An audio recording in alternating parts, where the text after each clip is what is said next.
জীবন বদলে গিয়েছিল সেই সময়, যখন বদলে গিয়েছিল যে মানুষগুলো যারা জীবনে ছিল। জীবন হচ্ছে একটা দিগন্ত রেখা, কখনো থাকে অনেক ঘুমের ভিড়ে, কখনো হয় ভীষণ হ্যাকা। ছোটবেলায় হাতের কোনো এক ঘড়ি ছিল না, কিন্তু সবার কাছে সময় ছিল। আজ সবার হাতে ঘড়ি আছে, কিন্তু কারোর সময় নাই।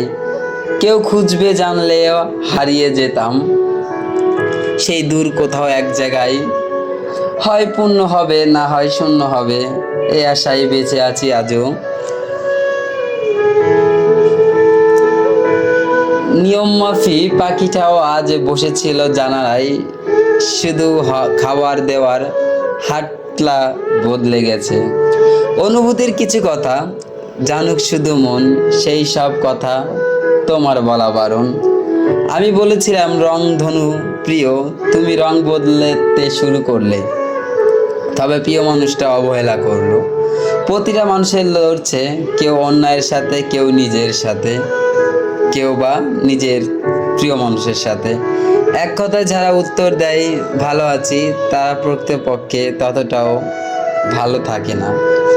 আজকাল সবাই বলে সময় নাই, বুঝি না সময় ব্যস্ত হয়ে গেছে নাকি ঘুম।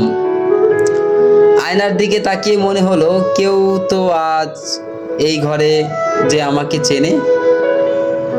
সূর্য ডোবার মতো দিনের শেষে যে মানুষ ডুবে যায়, তাকে যত্ন করে বুকের মধ্যে আগলে রাখতে নাই।